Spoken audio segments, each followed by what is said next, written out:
Hello everyone, and welcome back to my channel. I'd love it if you could leave a comment letting me know where you're listening from around the world. Also, don't forget to like and subscribe if you're enjoying this video. Story 1. I should have trusted my gut and turned back when my truck started choking and coughing halfway up the dirt road. But no, I was stubborn. Needed the brake, needed the silence. The world had been too loud lately. The city, my job, my phone buzzing all the damn time. I wanted to hear nothing but wind through trees. Needed to remind myself what it was like to breathe without a screen glowing in my face. I found the spot just past a split in the road, surrounded by tall pines so thick they nearly blocked out the sun. No cell service. No other cars. No other campers. Perfect. The first day went like a dream. I hiked a little, read a little, even dozed in the sunlight like a lazy cat. When night came, I built a fire, roasted a hot dog on a stick like a kid again, and sat back to watch the stars crawl across the sky. It was so dark. The kind of darkness that felt heavy, like a wool blanket pressed against your eyes. My little campfire cracked and hissed like it was whispering to itself. Eventually, I crawled into my tent, zipped it up, and pulled the sleeping bag over my head. It didn't take long for the tiredness to catch up with me. I remember the last thing I thought before drifting off. You're finally alone. It must have been around 2 in the morning when something tugged me out of sleep. A light, not a sound. No crack of a branch. No crunch of footsteps. Just a faint light dancing through the trees. At first, I thought it was the moon, maybe breaking through the canopy. But no, the light moved, bobbing, swaying side to side. It was soft and warm, not the harsh beam of flashlight. It flickered like an old oil lantern. I froze, heart hammering in my ribs. Some primal part of me whispered, "Stay still, stay quiet." The light drifted closer, weaving between the trees, and I could just make out a figure carrying it. Tall, thin, clothes that hung off him like rags.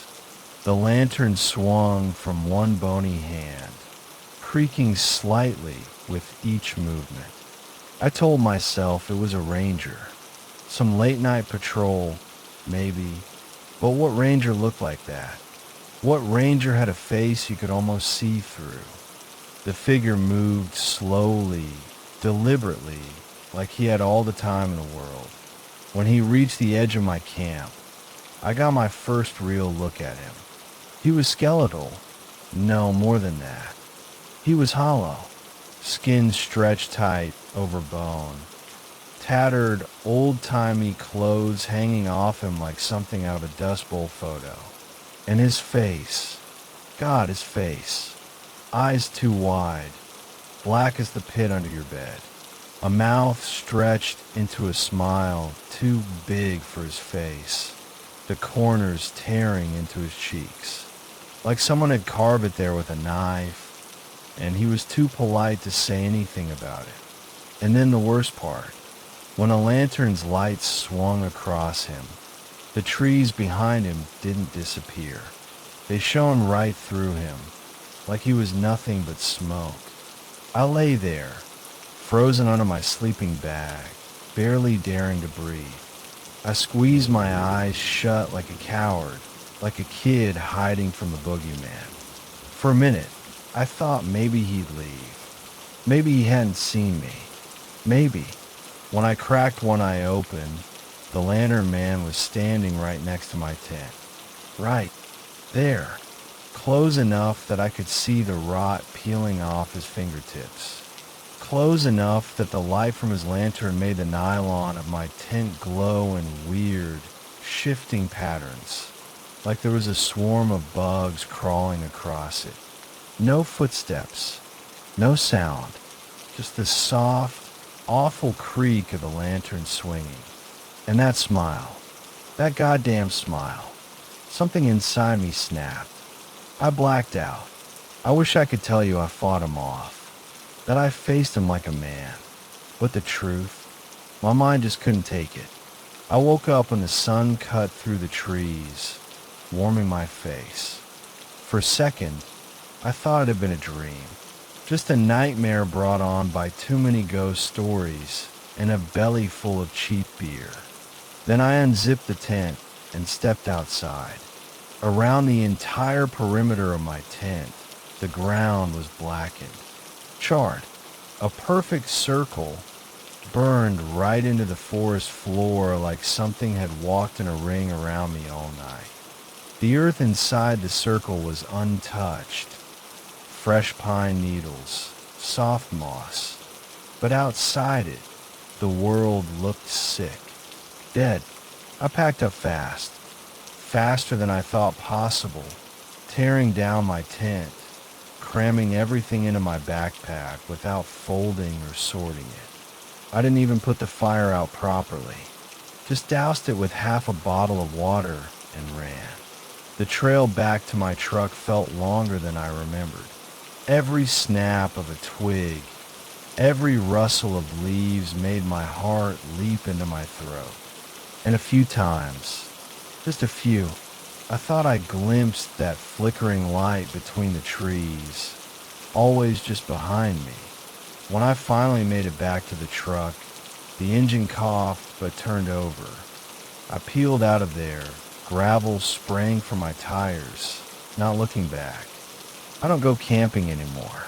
I barely leave the city. People talk about the peace of nature, about the calm and the beauty and the silence. But they forget that silence can hide things. Old things, hungry things. Sometimes, late at night, when I'm lying awake and the world is finally quiet, I swear I hear it. That soft creak, that gentle bobbing light, still searching for me, still smiling, still waiting. Story 2. It was Mia's idea to camp by the old creek where her grandfather used to fish when he was young. And God help me, I went along with it like a fool in love. She called it peaceful, said it was a hidden gem, a place untouched by time. From the minute we turned down that dirt road, the one barely wide enough for my truck to squeeze through, I felt it. The woods didn't feel peaceful.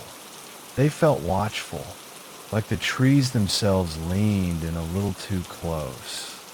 We set up camp just before sunset, a cozy little spot maybe 20 yards from the creek. The air smelled sharp, like pine and something faintly metallic underneath. I tried to shake the feeling creeping up my spine, told myself it was just the silence out there. How different it was from the hum of life back in town. We roasted marshmallows, swapping dumb ghost stories while the stars blinked awake overhead. Mia laughed at my half-hearted tales of haunted graveyards and hitchhiking ghosts. She wasn't scared. She never was. But after the fire died down and the woods folded into blackness, that's when we heard it. At first, it was just a trickle of sound over the gurgle of the creek. A soft, breathy whisper, barely more than the wind. I strained my ears, brushing it off. Maybe the current was playing tricks. Water does that sometimes. Makes noises that sound almost human if you want it bad enough. But then the words formed. Clear, deliberate. Come closer. Help me. I froze. Mia sat up, head cocked like a curious cat. Her eyes gleamed in the faint moonlight. You hear that? She whispered. I nodded. I didn't trust my voice. Before I could stop her, Mia grabbed the flashlight and started toward the water. Mia, wait. But she was already moving, her boots crunching over the dead leaves. Reluctantly, heart hammering like a drum in my ears. I followed. Every step felt wrong, like the earth itself didn't want me getting closer. The flashlight beam danced over the ground, jittery in her hands. As we reached the bank, the whispering cut off. Dead silent. For half a heartbeat, there was nothing but the babble of the creek. I exhaled, relief threading through me. Maybe it was just the water after all. Maybe the woods were playing games. Then something splashed hard on the opposite bank. We both jumped. Mia jerked the light toward the sound, the beam slicing across the water, and caught it. A face, pale as the moon, half submerged in the creek, staring straight at us with black, unblinking eyes. It didn't move, didn't blink. It just stared, water rippling gently around its cheeks. Its mouth hung open, and for a second I thought it would scream or maybe whisper again. Mia gasped, dropping the flashlight. It tumbled down the muddy slope and blinked out as it hit the water, plunging us in a darkness so thick it felt like drowning. I grabbed her hand, turned, and ran. Branches whipped my arms and face, and I didn't dare look back. Didn't want to see if that thing was following. We didn't stop until we reached the car, gasping and wild-eyed, fumbling the keys into the ignition with trembling fingers. I locked the doors with a shaking hand, though deep down I knew a flimsy piece of metal wouldn't stop something like that. We spent the night in the car, jumpy at every creak of the trees, every rustle of wind against the glass. Sleep didn't come. It didn't even try. When dawn finally clawed its way over the horizon, washing the woods in thin gray light, we dared to go back. The fire pit was cold. The tent stood where we left it. No footprints by the creek. No marks in the mud. No sign anyone or anything had been there at all, except for one thing, Mia's flashlight. It wasn't in the water where she dropped it.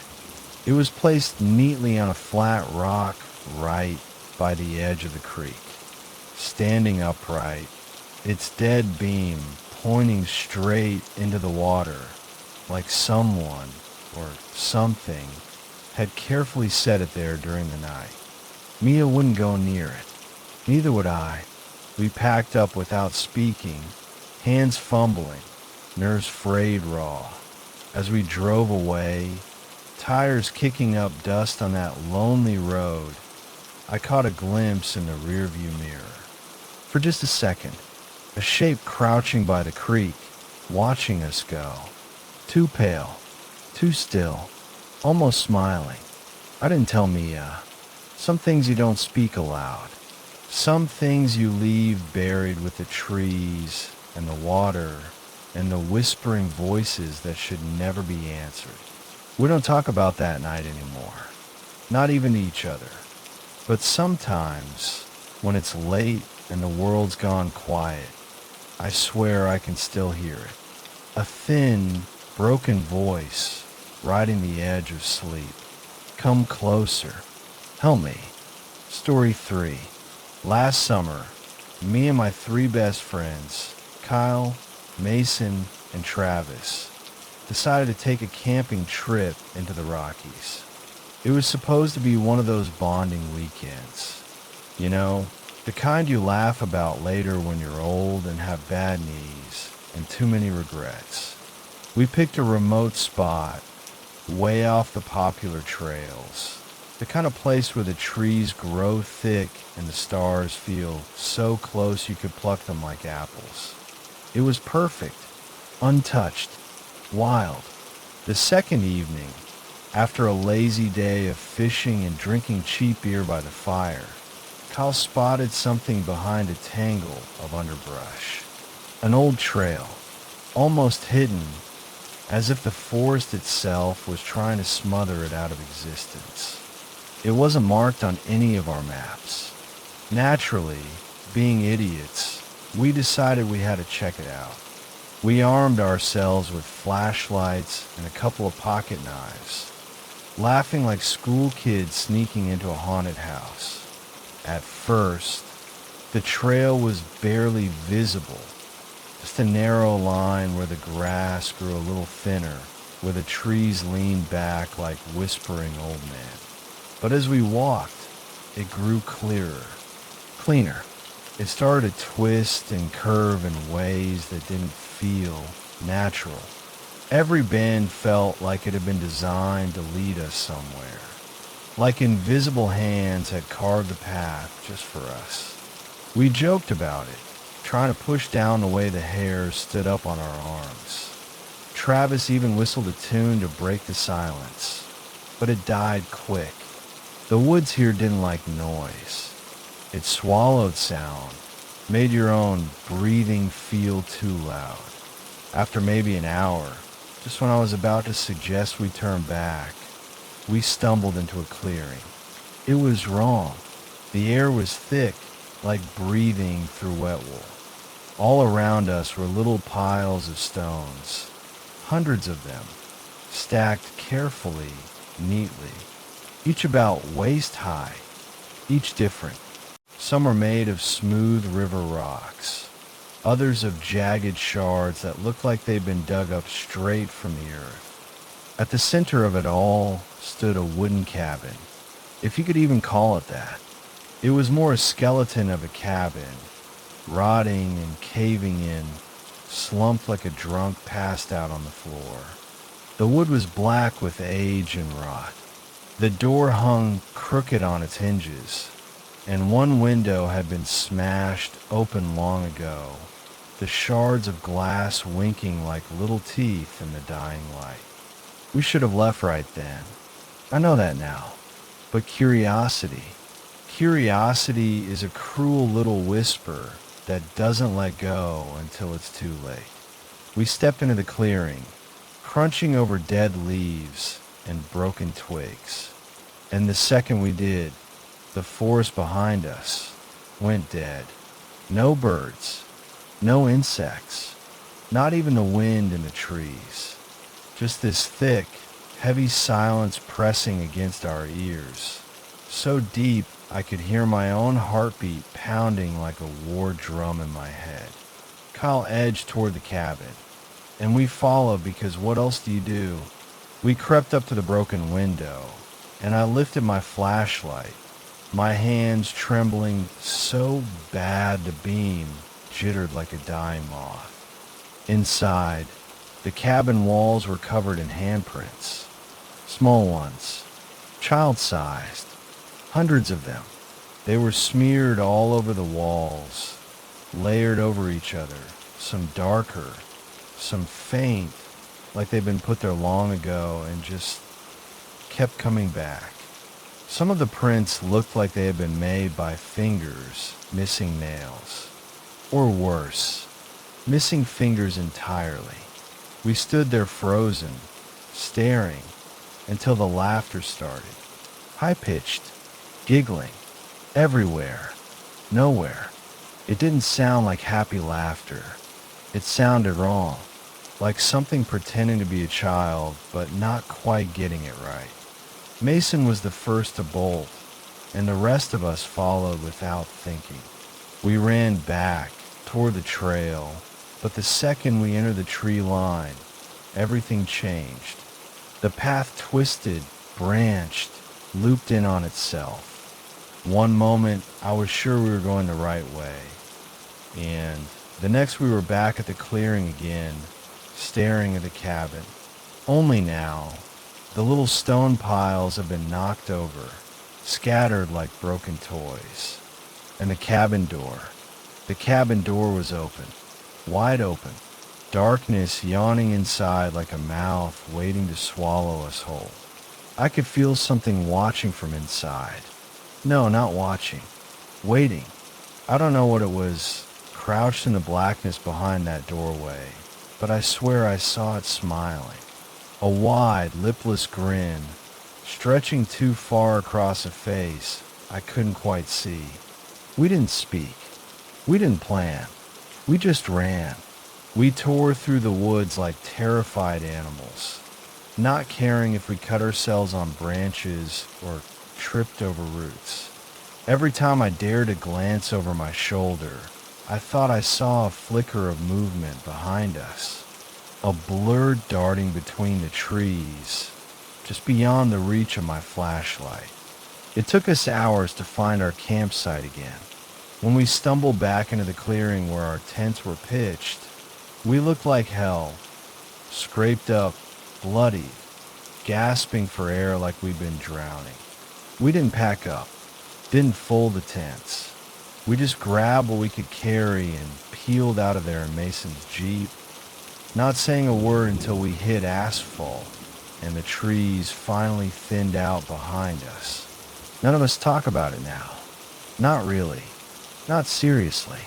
Once or twice when we're drunk, someone will bring it up. Kyle will laugh too hard, and Travis will go quiet and stare into his drink like he's watching something only he can see. I don't know what we found out there. I don't want to know. All I know is we've gone back to that same campsite twice since then, and no matter how hard we look, there's no sign of that trail anymore. It's like the forest swallowed it back up, or maybe it's still there, just waiting for someone stupid enough to find it again. And if you ever do, God help you, because I don't think whatever's in that cabin wants visitors. I think it wants new handprints,